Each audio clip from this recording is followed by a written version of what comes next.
Pemirsa, kami mengucapkan selamat menunaikan ibadah sholat subuh bagi Anda umat muslim di wilayah Jakarta dan sekitarnya. Kita ke informasi lainnya, pemirsa. Akibat hujan deras dan angin kencang, sebuah pohon mahoni di kawasan Bulungan, Kebayoran Baru, Jakarta Selatan tumbang menimpa kendaraan dan gerobak pedagang kaki lima. Pohon mahoni berdiameter 1,5 meter dan tinggi 10 meter. Tumbang, pemirsa, menimpa gerobak pedagang kaki lima dan satu minibus yang sedang parkir. Dahan-dahan pohon mahoni yang tumbang juga sempat menutup badan jalan. Petugas PPSU dan Dinas Pertamanan bahu-membahu mengevakuasi pohon dengan cara memotong dahan menjadi beberapa bagian menggunakan gergaji mesin. Saat ini proses pembersihan telah selesai dan ruas jalan di lokasi kejadian telah dapat kembali dilintasi.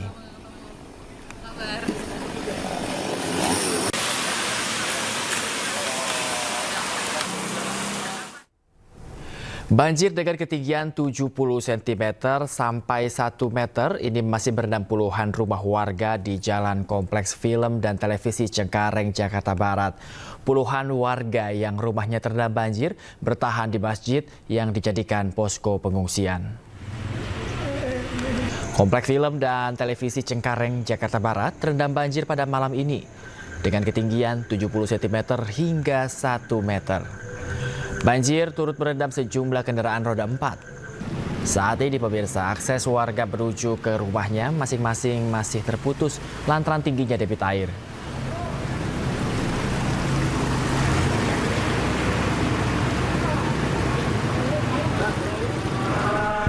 Banjir membuat warga terpaksa harus mengungsi di Masjid An-Nur yang dijadikan tempat pengungsian bagi warga yang terdampak banjir.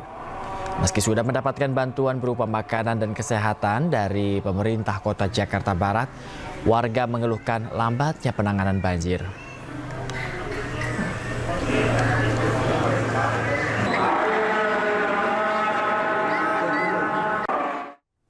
Selain itu, pemirsa, banjir masih merendam permukiman warga di RT 006 RW 09 Perpedan Kamal Kalideres, Jakarta Barat. Buruknya saluran drainase membuat banjir tidak kunjung surut. Hingga Jumat dini hari, sekitar 90 rumah terpantau masih terendam banjir setinggi 70 cm. Sebagian warga memutuskan untuk bertahan di rumah menunggu banjir surut. Sementara warga yang mengungsi ke sebuah musola seperti lansia dan anak-anak mengaku kini mulai terserang penyakit gatal-gatal dan diare. Para pengungsi menyebut belum mendapat bantuan seperti makanan siap saji, pemeriksaan kesehatan dan juga air bersih dari pihak manapun. Sampai saat ini belum ada pihak manapun yang datang ke sini dan kami belum menerima bantuan apapun, Bu. Belum menerima bantuan apapun sama sekali dari kelurahan atau dari kecamatan, belum ada sama sekali, Bang. Dampak banjir di kawasan Kalideres, Jakarta Barat di hari ketiga mulai dirasakan warga. Para korban banjir mulai terserang berbagai macam penyakit, mulai gatal-gatal, demam, pilek, dan pegal-pegal.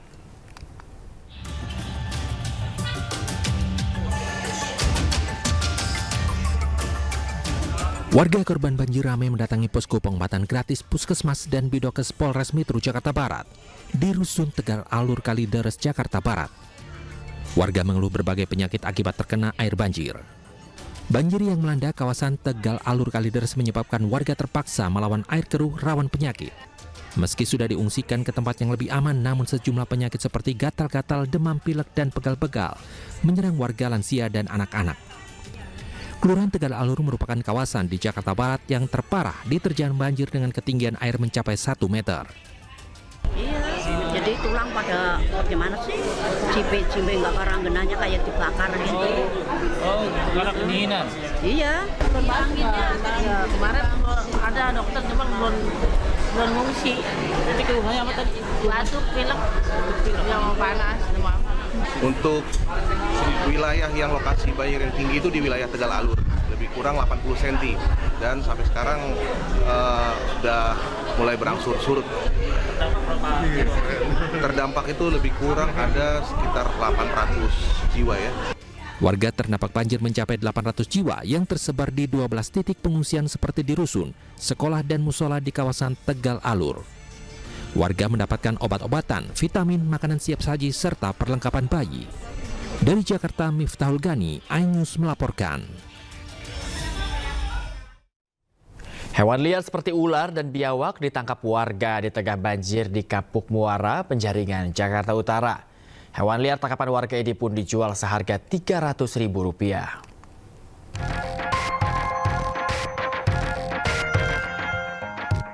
Ada yang unik dari fenomena banjir di Jakarta.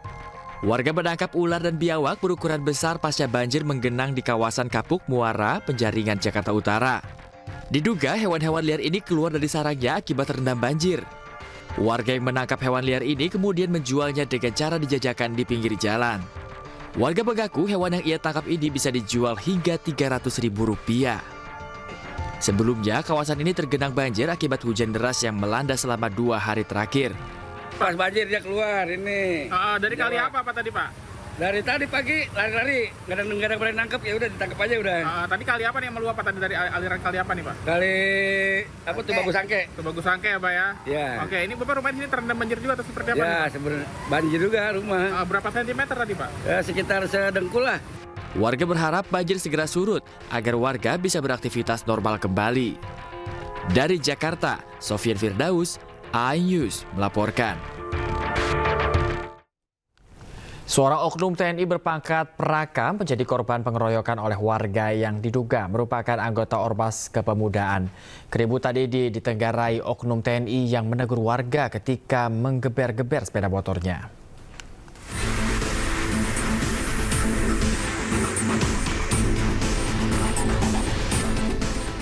Video amatir memperlihatkan kondisi diduga markas Ormas Kepemudaan yang melakukan pengeroyokan terhadap oknum TNI berpangkat Praka di Desa Durin, Simbelang, Deli Serdang, Sumatera Utara.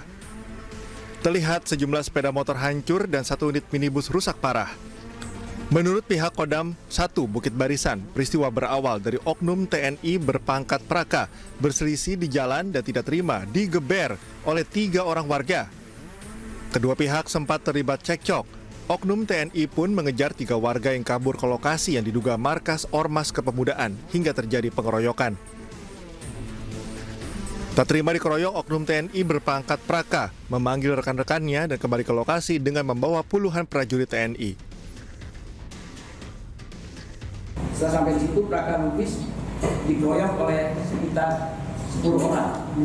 Ditemukan ada beberapa barang berupa perlengkapan alat narkoba, alat sabu-sabu, sisa-sisa narkoba, bom, dan berbagai macam di situ, sehingga rekan-rekan tersebut menjadi marah sehingga menjadi adanya pengerusakan. Terkait aksi pengerusakan yang dilakukan oknum TNI, Kodam 1 Bukit Barisan sudah melakukan mediasi kepada pemilik lokasi dan akan melakukan ganti rugi. Sedangkan sebanyak 40 prajurit TNI yang terlibat pengerusakan telah menjalani pemeriksaan. Dari Medan, Sumatera Utara, Ahmad Ridwan Nasution, iNews melaporkan. Pemirsa, viral di media sosial, rombongan klub motor nekat memasuki jalur roda 4 Jembatan Suramadu di Bangkalan, Jawa Timur. Aksi tersebut mendapat kecaman dari warganet.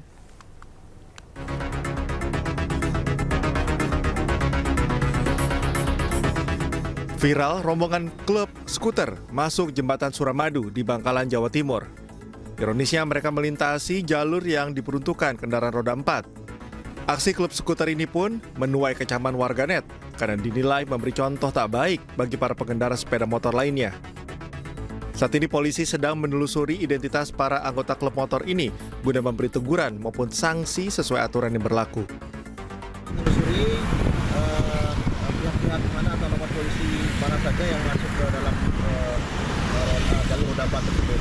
Nanti pasti kita akan tidak lanjuti. Polisi saat ini sedang memperketat patroli di sepanjang kawasan Suramadu, utamanya di jalur roda 2. Polisi juga berencana untuk mendirikan pos terpadu dan memasang portal di pintu masuk Jembatan Suramadu. Dari Bangkalan, Jawa Timur, Taufik Syahrawi, iNews melaporkan. Komisioner KPU Barito Utara Kalimantan Tengah terancam diberhentikan oleh Dewan Kehormatan Penyelenggaraan Pemilu DKPP atas dugaan pelanggaran kode etik karena tidak menjalankan perintah Bawaslu menggelar pemungutan suara ulang PSU di 2 TPS. DKPP menggelar sidang pemeriksaan dugaan pelanggaran kode etik penyelenggaraan pemilu yang diduga dilakukan ketua dan anggota KPU Kabupaten Barito Utara Kamis siang. Komisioner KPU Kabupaten Barito Utara diadukan oleh paslon Bupati dan Wakil Barito Utara Ahmad Gunadi Nadal Syah Sastrajaya melalui kuasa hukumnya yaitu Andi Muhammad Asrun. Asrun mempersoalkan keputusan KPU yang tidak menggelar PSU atau pemungutan suara ulang.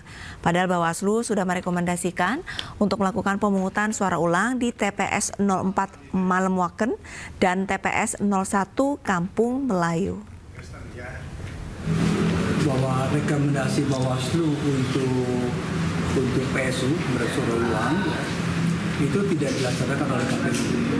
Kan ada masalah itu bahwa di TPS 04 Malemwaken kemudian TPS 01 Kampung Melayu juga ada masalah. Nah, persoalan juga adalah adanya penambahan suara ya